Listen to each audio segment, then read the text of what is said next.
All right, excellent. Hello, everyone.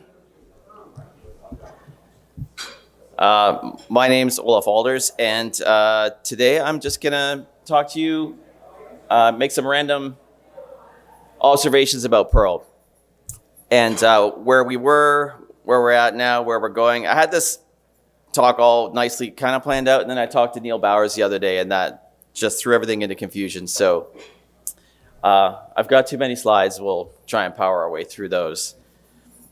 First slide. Okay, so essentially where we're at with Perl is it's safe to say that Perl's market share has been in decline for a long time. It used to be an obvious choice for a lot of things.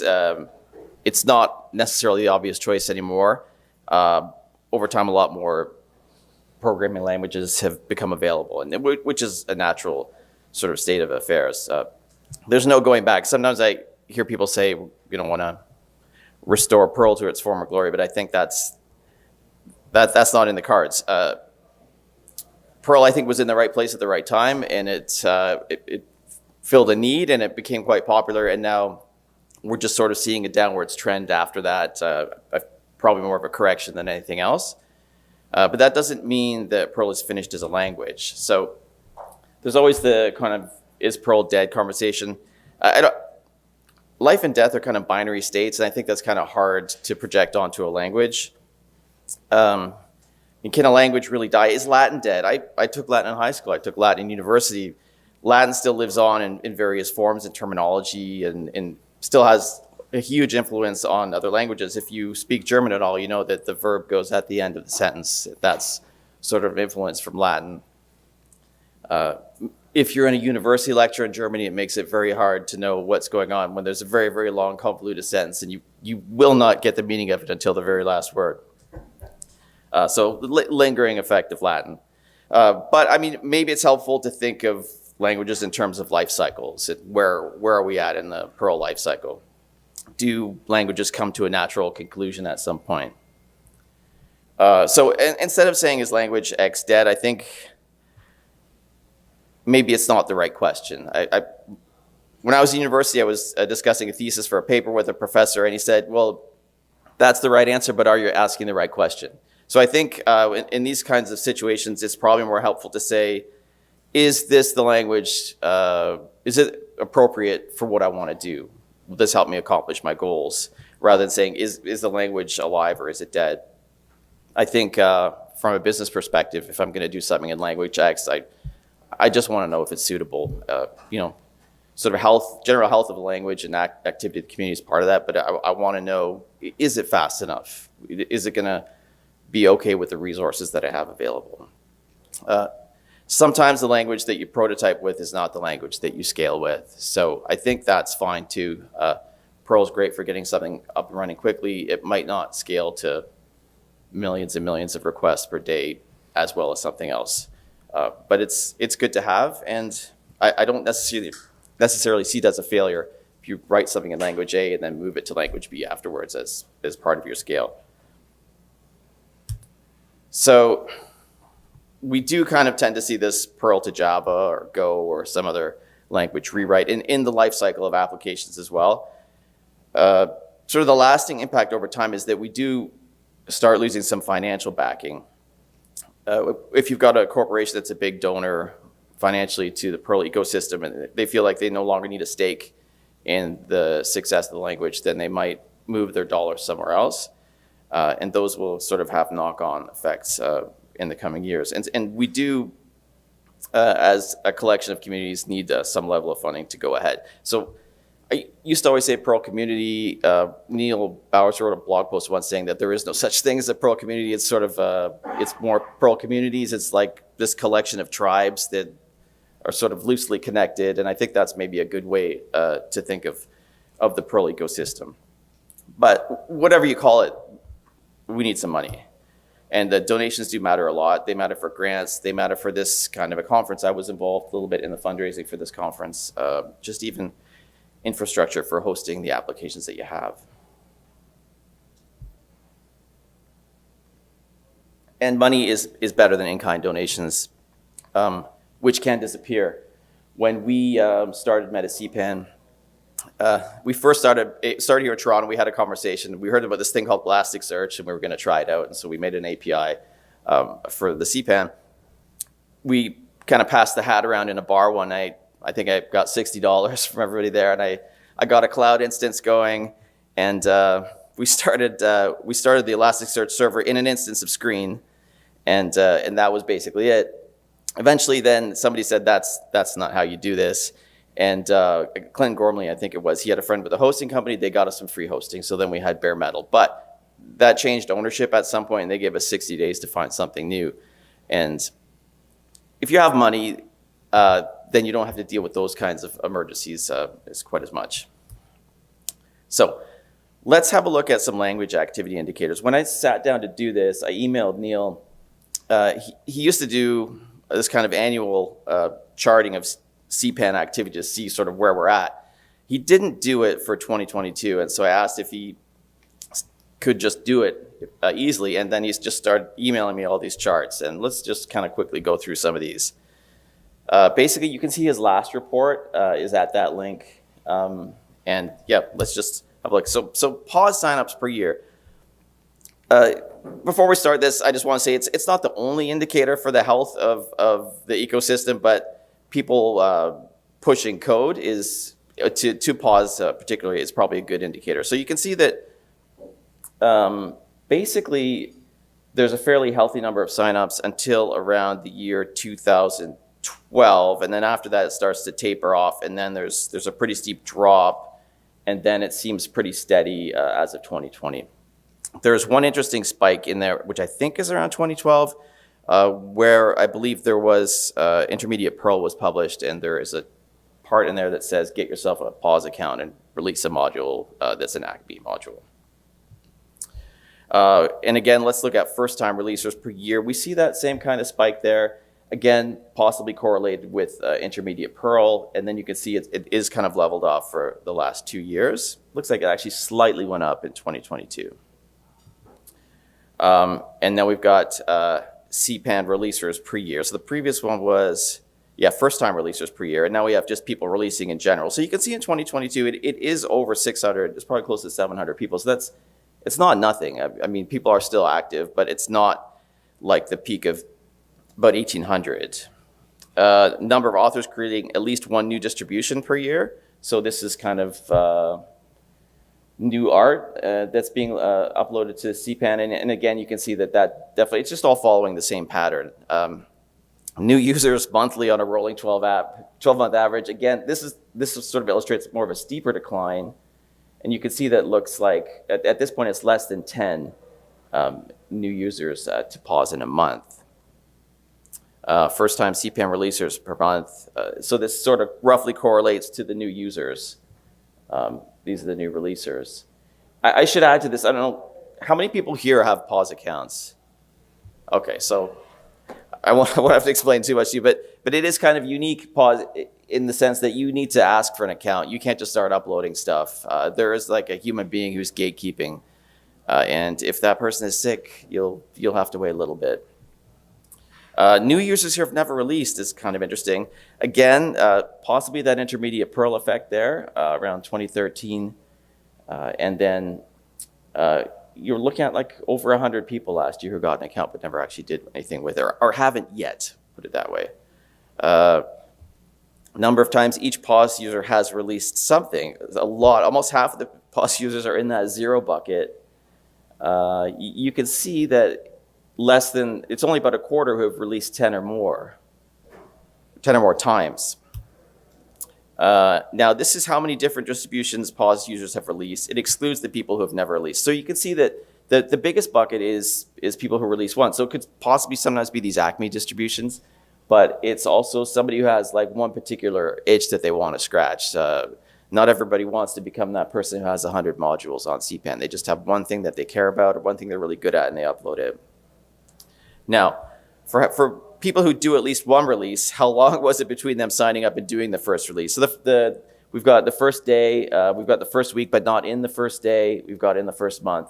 So you can see that usually within the first month, that people will release something, usually within the first year. The 3-year plus, there's some kind of an anomaly in possibly people who release some bad packages. So you think you could ignore that, but basically people want to get up and running when they get their accounts.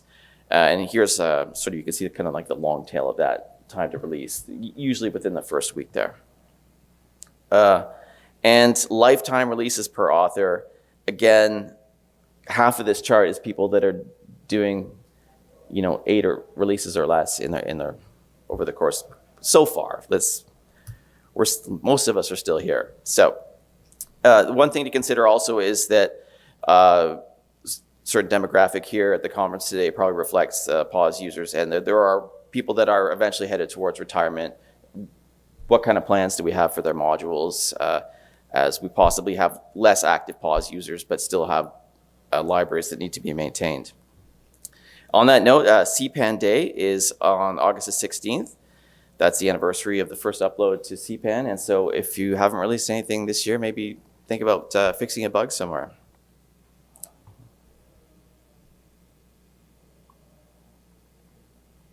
Now, what keeps people from releasing? There is a certain amount of friction creating a new CPAN distribution. With other languages, you don't necessarily have the same kind of barriers. If anyone's tried to create like a Rust crate, it's kind of pretty easy to do. You just type something in and the scaffolding gets created for you. You want to publish a Go module, you're basically just pushing some code to GitHub, and there's not really too much more to it than that. But for us, I mean, you could use really any one of these distributions to get started. And if you Google it, you may not consistently get the same one. Now, the last one is an outlier. That's something that Ingi did, and he claims he's the only one using it. The command it's like disil, but instead of typing dzil, you type zil to. Okay, so all right, so I've already given you bad information. Okay, no, so, and even when it comes down to installing modules, how would you tell someone you could use CPAN, you could use CPAN plus, you could use CPAN minus, you could use CPM? One thing this illustrates is that we like quirky names and we like jokes, because if you've got CPAN and then you've got CPAN plus, and your improvement on CPAN plus is then CPAN minus, and then the improvement on that is CPM, which I believe is actually named sort of like the same way as Node is. It's sort of an ode to that. But how do you explain to a new user that which tool you want? Like, would it be possible to standardize on some of these things? Like TimTody is good, but it's not always great, and it can be quite overwhelming for someone who's new to Perl. Even the nomenclature that we have pause, we have CPAN, we have MetaCpan. Do people really care what the difference is between these things? Like, it matters to people who need to understand sort of the underlying parts of it. But when somebody goes to MetaCpan, a lot of people just refer to that as CPAN, because kind of that actually is what it is. So I think we can do better in not forcing people to jump through a lot of hoops. One of the thoughts that Neil shared was that when CPAN first came into existence, people were used to having to do hard things to get their software published. That's not really the case today. If I can just create a repo and push it to GitHub and have my Go modules picked up, that seems a lot easier. And also with Go, if I want to fork a module, I can just fork that thing on GitHub and then pull it into my code. We don't really have that luxury. So what I want to talk about a bit today is we can't fix everything. Where's kind of some low-hanging fruit? What can we do better? But I also want to just talk about the state of the community. So what about books? I was thinking that, there haven't been any Perl books published in a long time, but I did actually have a quick look, and there was this advanced Perl programming that was published in 2020. I'd never heard of it, but it's there. Learning Perl was updated 2 years ago. That's not that far off. So I guess O'Reilly still cares to some degree about Perl. There's also self-publishing. So that second one is not a Perl book, but Dave is in the community, and I think he's self-publishing some other stuff. So these are quite recent updates to these books. So it's not all doom and gloom. Let's look at conferences. Now, you're at one right now. That's a good thing. And there will be another one next year, I understand. No announcements made yet, but that's my impression. So I think that in North America, conferences are healthy. Now, and I had kind of assumed there wasn't really much going on in Asia because I'd heard that Yahtzee Asia was coming to a conclusion. But then I looked, there was a Yahtzee Japan online in 2022. There was a Yahtzee Kyoto in just a few months ago. And Kugod was saying, was it the online one where everyone got the food deliveries at the same time? Yeah. Yeah, it was that's amazing. People were watching this conference online, and then exactly the same time they all got a delivery of food to their door. Yeah. So anyway, just that kind of blew my mind. It's such a great idea. Yahtzee EU, I know there was nobody who came forward to take that on, but now there is a Perl and Koha conference in Finland this year, so that's also encouraging. I had a look at Perlmongers, so pm.org could use some love. If you look at it, it looks like there's nothing really going on. The calendar is basically empty, and so I thought, well, I know something about Canada, so I'll look at the Monger groups, and every single one of them was either outdated or pointed to a website that didn't exist. It includes toronto.pm, which obviously, well, to me, obviously still exists. So I created a pull request for pm.org, and that got merged within a day. So if you are in a local PM group, and I would say maybe have a look at pm.org and see if there's any information there that can be updated. I think in some cases people have moved to meetup.com rather than the PM addresses, and those would need to be updated there so that we don't give people the impression that we don't exist. There's a meetup group that's like just a half hour from my house, and I assume it's been dead for years. Apparently not. So, but going by pm.org, you would think so. If you go to Perl Reddit, this is actually 32 online, pretty active for Reddit as far as in my experience, but it's got over 16,000 members. So I don't know how many are bots or whatever, but over time it did accrue a number of people, but they don't check back regularly to that Perl subreddit. And on the whole, I think mostly well-behaved. It is Reddit, and also I have blocked a few people, so that makes it really look a lot cleaner to me. Perl.com, this one's kind of interesting. So the last article is here. You can see this one by Thibault. It was over a year ago. And the interesting thing about Perl.com is that it's powered by Hugo, which is a static site generator. So Perl.com is easy for anyone to pull down, deploy, and mess around with and create articles for. The problem is that they're actually nobody's in charge of Perl.com. There's no leadership, there's no ownership, there's no direction for it. It's looking for a new owner. So if you feel motivated in that way, it's definitely available. Now, one thing I miss about Perl.com was they had these What's New on CPAN articles where David Farrell would categorize modules that have been new uploads in a given month, and he would give you these really helpful summaries. So these aren't just the summaries from the modules themselves. He's actually gone and explained what they do. And I think something like this actually helps encourage adoption of new modules. Sort of interesting point. This article was published in June 2020, which is also, or I think it covers June. That was the month that Sawyer announced Perl 7. And after that, things kind of tanked in a lot of ways. I'm not saying that this is related to it, but I know I actually lost a lot of motivation right around that time as well. And I would love to see these back. I don't think it's David Farrell who would be doing it, just from my conversations with him. So yeah, can we revive this?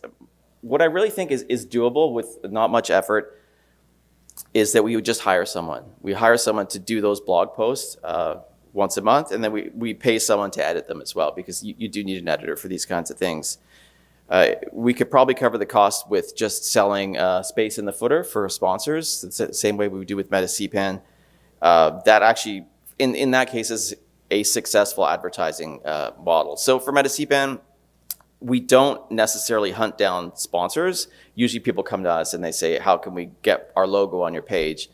And then we say, you can go here to Open Collective and you can make a donation, a recurring donation, and then we'll keep you on the front page. And so that for us has generated a fair amount of income. I'm confident we could get $2,000 or $3,000 a year for. I'll volunteer to do this. Sorry? I'll volunteer to do this. You okay, perfect. We will talk. All right, thanks, Alan. Okay, so why would we want to hire someone? Because if you pay someone, you can make some demands on them. It's one way to give back some cash to open source developers. And also, if you have the logos on the bottom, you're giving some exposure to companies that still are helpful to Perl. And there are companies that are having problems hiring, and they are looking for that kind of exposure, and they're willing to pay for it. So can we do something more with Pearlbotcom? Could we make it a springboard for all things Perl? Because right now you've got Perl.com, and you've got like Learn.Perl, and you've got a lot of different hobby projects and places that people have put their things, but they're not necessarily kept up to date, and they give conflicting information. I would think, as a person new to Perl, if I came to Perl.com and saw that it hasn't been updated in a year, I would wonder, are the lights still on in this place? So this could be a good spot as a starting point to try and have a unified approach to Perl. Thanks. And just as an example, the books page on Learn.Perl doesn't have any books published after 2016 when clearly there have been. So there, as far as I can tell, there's not really anyone who owns Learn.Perl as well. You're sending a pull request to the Perl NOC if you want to update that site. And I think to do that, you'll have to deploy an application locally if you want to test it using a framework called Combust. So it's not, there are hoops to jump through to be able to update that site. So you've got to feel pretty strongly about it if you want to do that first. And I think in this day and age, we don't necessarily need custom web frameworks when all we're looking for is some templating. There's enough static site generators to do that. I don't really believe in dog fooding either. Like, I think that if there's something that does the trick, it doesn't have to be Perl. I kind of thought that blogs.perl.org could have just become a WordPress installation at some point when it was problematic, and we could have just moved on with our lives. Now, sort of a different side of the story is PearlAdvent.org. Now, this is actually, it makes me so excited, this website, because it was first published in 2000. This is Mark Fowler, who decided to give himself a Christmas gift and write an article on, it wasn't even articles in 2000, he was literally publishing pod from different modules that were on CPAN, and was one a day. And that grew, and it has been published every year since then. And I've got to think this is one of the oldest code advent calendars, if not the oldest. So we hit a bump in the road in 2021 where Mark published an article on December the 1st, and then that was it. We didn't hear from him. I don't know why. He's a busy guy. Life happens. It's fine. He did not owe us another 23 articles, but that's sort of the way it went. And I used to work with him, and I did reach out to him through a colleague, and he said, I said I'd like to help. And he said, well, how about you just take it over? And so I was able to take it over last year, and then we actually ended up with 27 articles. So we had a bumper crop, which was great, and people were excited to be able to write this. But the way that we did this was, it's a lot of work for one person, so I just started recruiting people. I didn't even necessarily ask for volunteers. I just messaged people privately saying, like, would you like to do this? I messaged some people and say, could you write an article? Could you edit an article? And we moved it into a GitHub org. It had been hosted somewhere on like a Fastmail server or something somewhere. So we just moved it to GitHub as well. And it's now just set up with GitHub Actions. So when there's a merge, it just deploys a new version of the website. And so you just need people to publish articles, people to review them, and then click merge on it. And that's maybe a simplification. But now it kind of basically works without nearly as much hassle. And now if I disappear, this still can be run without me. There's no single point of failure in a human because it's an organization with lots of admins. And I feel like that's a good pattern. And on that note, the call for papers is now open. We do have to start these things early because it is a lot of work just coordinating all the people with the articles. So mark it on your calendars. If you want to publish an article, you can just go to the PearlAdvent GitHub and just open an issue, and then we'll take it from there. I look forward to hearing from many of you. And it doesn't have to be about Christmas. It totally can, but it doesn't have to be. Okay, so now we have an issue with bus numbers, and we had added this bus number metric to MetaCpan a while back. And so you can see there, the bus factor on DBI is 1. And that means that of all the people who can release DBI, only one person has released anything to CPAN in the last 2 years.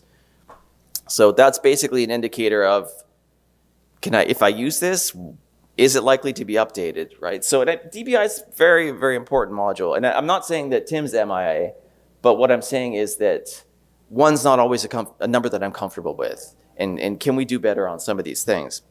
There are also projects this sort of like the classic XKCD comic about everything hinging on some project maintained in some place by one person, and we don't possibly even know who this person is.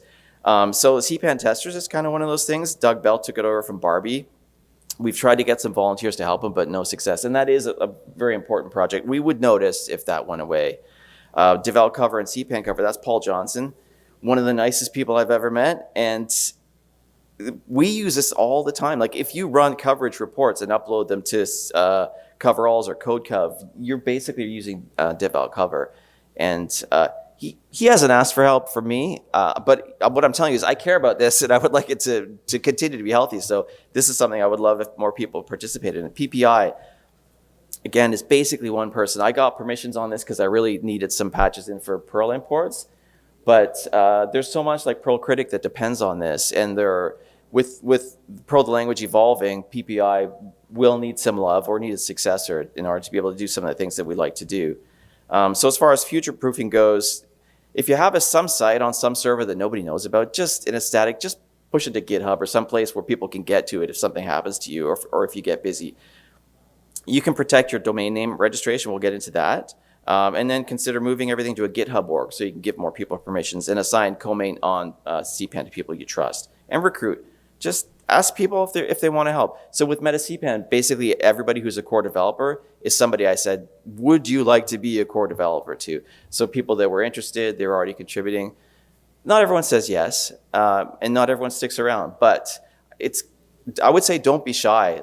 Don't be out there struggling trying to do your thing on your own. Just harass people if you want. Sometimes if it's just like somebody else who has keys to the car, that's helpful to have, and it could lower your stress a lot. Now, beyond bus numbers, what's going on with security? So Brian D. Foy has been involved in the CPAN security advisory to make it more helpful, or easier for us to spot CVEs, and we're hoping to get an integration into MetaCpan. There's a CPAN security working group, which Ingi will be giving a lightning talk on later.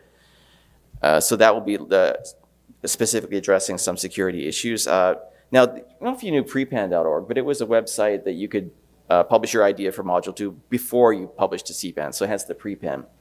If you go there today, it's not anything about Perl modules. And what happened was the name expired. And it was unfortunate, and there was nothing to be done about it.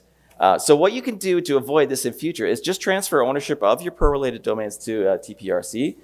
They'll get auto-renewed. It's not going to cost you anything. And this model of failure where your domain doesn't renew because you didn't get that email or whatever, that just disappears, that single point of failure. So if you're...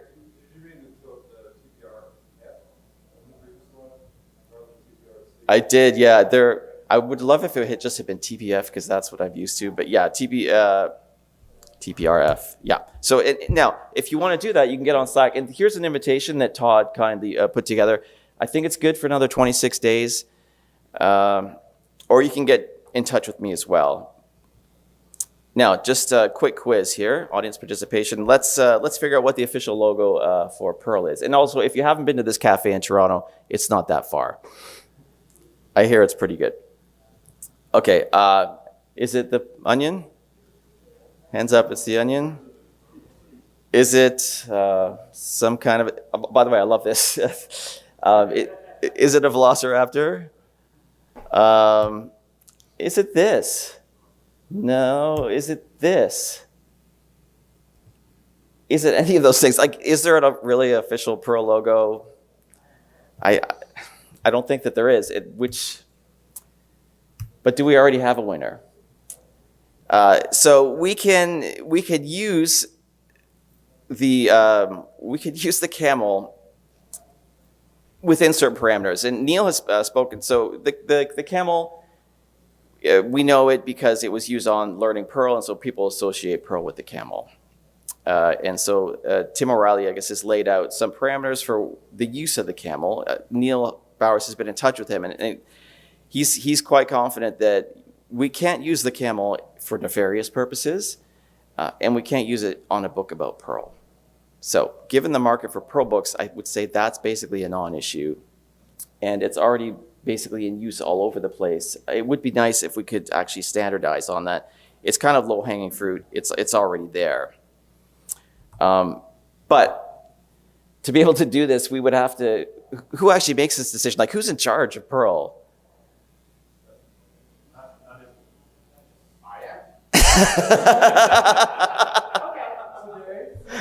Yeah. So yeah, I mean, we'll get to that in a minute, but it is a little bit of a rudderless ship. So, I mean, I could tell you that it's a shadowed camel and that's the logo for Perl, but that's just my opinion. I'm actually wearing a shirt here that has an onion on it just to illustrate some of the confusion on it. It's from the Perl Toolchain Summit. It's an onion that has a chainsaw in it and an actual chain. So, and I don't know if the permission was granted for that. Okay, so how do we get new developers? That's sort of been a question for a while, but I think actually we've been doing it for a long time already. And they get created all the time. For instance, where I work, we hire people and they end up working on Perl, even if they haven't worked on it before. Ergo, you have a new Perl developer, whether they would like to be that or not. That's your job now. Now, are we giving these people great tools to work with? If you've used some language servers in other languages, like when I write in Bash, I use this Bash language server in Vim, and it's like it's constantly giving me these hints. It's like, don't do that. You need to quote this. Here, let me format that for you, like that kind of stuff. And we can kind of do this in Perl, but it's not as easy. And I think really that if we want to make working with Perl a pleasure, then we really should give people the editing tools that they need to make that easy. Especially like given like all the quirks around Perl. I should have a formatter that says, you know what, I'm just going to put use strict and use warnings in there for you, and I'm going to tidy it all up to make sure that it conforms with current Perl standards. And some of these things are hard to do, but they're not necessarily impossible to do. Now, please try out Perl Navigator. There is at least one other language server, but this one is actually really good. The maintainer is very responsive. He was at the hackathon last year. One other thing is, I would say we could target VS Code because I think that's an editor that new people would be more likely to use. And it's actually pretty cool. I don't mostly use it myself, but I have been impressed when I have used it. So I think if we can get a lot of people using Perl Navigator, using it on VS Code, or using it as a language server like for Emacs or NeoVim, kicking the tires on these things, I think we can go a long way. There's also Tree-Sitter Perl, which supports NeoVim and Emacs, and this can be used for syntax highlighting as well. I've filed a bug report or two on this, and it's gotten fixed almost immediately. So if you are using Tree-Sitter in your editor, I highly recommend using this one. Again, there is a different Tree-Sitter implementation. Use this one. That would be okay, do what you want to do, but I would say this is a good one to use. It's sort of one of those things with Tim Toady again. Do we need two different Tree-Sitter implementations? Yep. Can I suggest that to help your newcomers to your organization, just have an opinionated development environment for day one? Yeah. Once they get through, like, on the code base and stuff, do it with their own environment, but just on day one, give them an environment that they will succeed in, and they can help them. Like, don't be like, here's your brand new Lenovo laptop, and here's an Ubuntu CD. Look. Don't do that. Like, have them sit down. They may not like VS Code, but here it is. And here's our repos, and all that data is working, and you can make one more. You don't have to spend time installing them. Yeah, exactly. Yeah. Have them successful, and then as they get confident, and as they hate you to set up, they'll be confident. But like, yeah, that's my suggestion. Yeah, that's great. Definitely. Like, not everybody likes to fiddle with settings and installing a bunch of things. Like, some of us just want to get up and get running. Like, it's frustrating too. Like, say, like it was again with the Bash language server. Like, it's just amazing. Like, it just works. And Bash, you know, there are some quirks to it, and if you're not aware of them, you can get bitten by it. Just the same ways with Perl, and just to be able to automate some of that stuff away is amazing.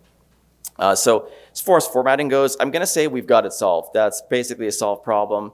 There is there's possibly a bus number on this, but there's one very dedicated person making sure that our code is incredibly tidy. And there's one tool to go to. There is no try this other tidier. It's just that one, and that's great.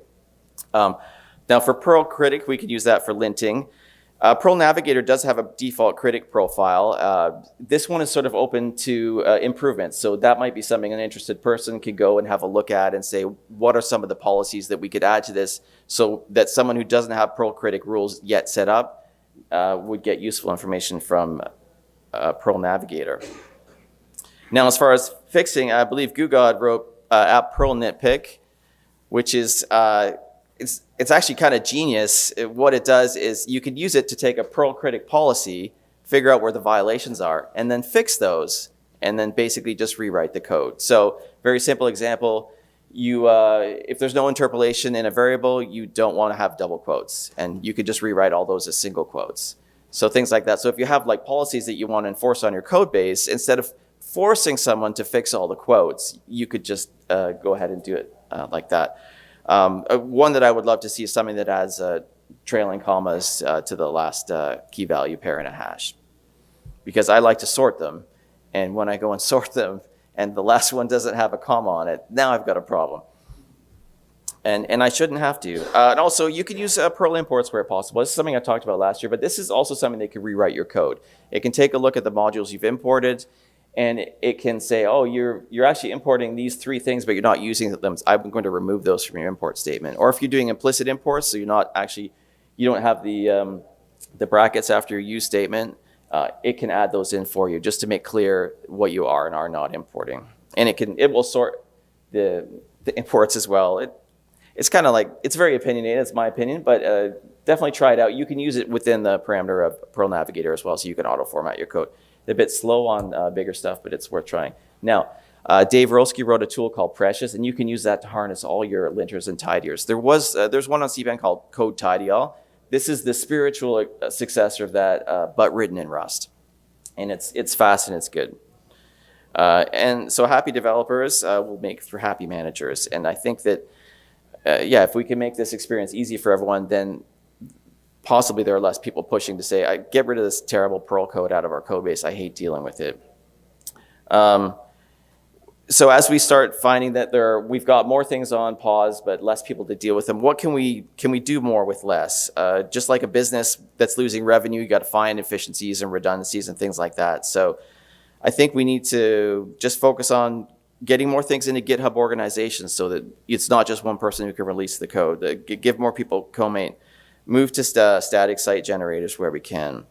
And then, as I spoke of before, we are basically a rudderless ship here, for better or for worse. I don't worry about Perl the language. They had a really rough time, and Sawyer did explain a lot of that. I feel like they're in a better place. It's unfortunate how they got to that place, but I feel like they've got a system in place now for dealing with decisions and requests for changes and things like that. We don't have anything like that for Perl as a whole. But we could look at who some of the stakeholders are. So we could look at TPRF. They do fundraising, grants, marketing, communication. From an outsider, I would say those are sort of the core competencies of TPRF. Other stakeholders, there's the Perl steering. Is it council or committee? I've also heard conspiracy. And they can make decisions about Perl the language itself. There's the Perl toolchain. They make decisions about pause, CPAN, testing, quality assurance, and they meet once a year in some place in Europe, usually. Whereas the Perl steering council committee, they meet, I believe, monthly.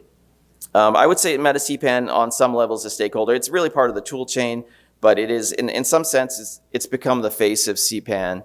A lot of new people, when they first Google a Perl module, they will end up at MetaCpan. So we have some influence on how Perl is viewed. There are other active projects where we might want to include people in decision making, like how would this decision affect you? Can you help us embrace the shadowed camel as a logo? That kind of a thing. Thanks. And so, I mean, can we get these people together to meet? Can we get them in one room? Could we have a quarterly meeting for 90 minutes where some of these people get together and just try to coordinate? Is that possible? It would be an interesting experiment, say, with the logo to try and see if you can build a broad consensus about these communities. There's no benevolent dictator. At this point, it's too late to install someone to start calling the shots. So I think, yeah, very shortly, I guess, yeah. That's not so benevolent. So I think really there's this idea, like one of the cool things about Perl is that there are all these people moving in different directions and doing their own little projects and stuff. But it would be nice to be able to harness that energy and move some of it in the same direction. And I feel like that's what we're lacking here. So, I mean, the fact that not having a logo or a style guide or any kind of assets you can use when you want to do something that identifies Perl as a project you're working with. So TPRC does have a monthly meeting, and again, there's that same Slack invite. So if you want to be involved in those conversations, it's definitely an option for you. Now, I'm almost done, but things that are helpful to know that are probably not related to this, there's the Perl Planetarium, which has an RSS feed of a whole bunch of different things, including Stack Overflow questions and blog posts. It has an RSS feed, and yeah, check it out. It's quite helpful. There's also Dave Cross's CPAN dashboard. If you're an author, it can give you a quick overview of the quality scores and the build status and test coverage of your modules. So that's pretty cool. And you just need to send a pull request. It took me like less than 5 minutes to get set up. And if you need Docker images for use locally or in GitHub Actions or whatever CI you're using, there's a project here that builds them nightly with Distilla pre-installed and a bunch of testing modules. And we just added Perl 5.3.8 last week. So in summary, how about a shadowed Camel? Can we revive Pearlbotcom? Can we have a really great, high-quality Perl editor experience? And what can we make it easier for new CPAN authors to thrive and existing ones too? All right, thank you.